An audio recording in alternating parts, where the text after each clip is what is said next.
it's Minerva, and I am back yet again with yet another episode of the Mysterious Ripley House.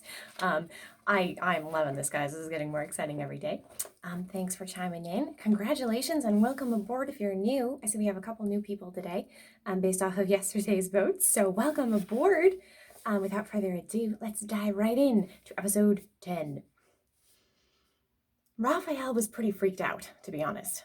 He hadn't seen any of this coming. First, the four of them had woken up in this weird, unexpected house. Then they'd gone exploring in this basement, and they had found the vampire, but they had summoned a troll. And now Tim was walking off with the troll. Tim and Raphael had never met until 2 hours ago. Raphael had never seen him before in his life until today. Raphael didn't even know if he liked Tim yet. He probably did, but he didn't know, because he and Tim had barely had a chance to get to know each other. Despite all that, Raphael felt as scared as if his own brother was walking off with the troll, and his heart was in his throat.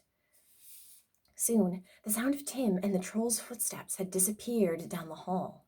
Audrey whispered, "What should we do? Should we follow them?" "No," Raphael said. "We'll get caught. But what if Tim needs our help later?" "We need to go talk to the vampire," Raphael said. "This might be our only chance. And Tim is safer if we keep ourselves and our human smell away from him." So, the three of them decided they would go talk to the vampire. They crept out of the bathroom and back down the hall. All of a sudden, Bianca said, "Eep!" She pointed at Raphael's shoe. Raphael looked down.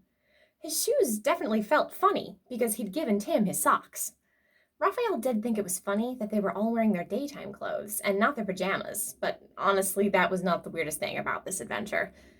Raphael wondered what Bianca was pointing at, and then he realized it. Gulp. There was a sticker stuck to the bottom of his shoe. Now, you remember that Bianca had some stuff in her pocket, and that the four children used that stuff to leave a trail throughout the basement. Well, the stuff, it turns out, was stickers.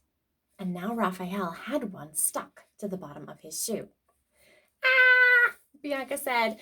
"We are going to be stuck in this basement forever." Raphael looked down, and then he peeled the sticker slowly off his shoe.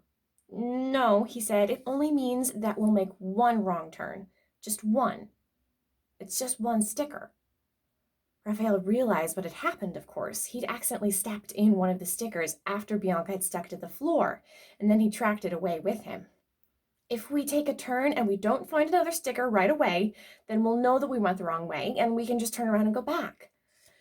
"Yeah," Bianca said, "unless on that one wrong turn we run into another troll." Raphael didn't want to think about that. The three children decided to deal with the sticker problem later.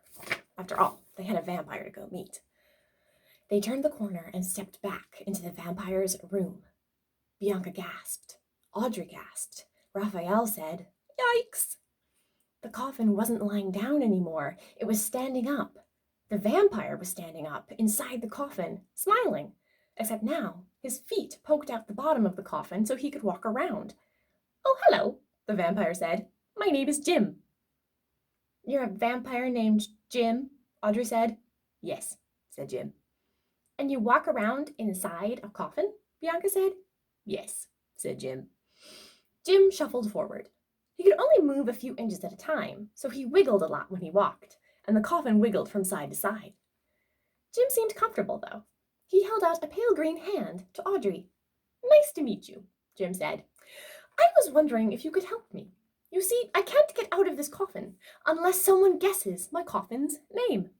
My coffin has a name. It has a first name. Like Belinda. My coffin's name isn't Belinda, but it's something like that.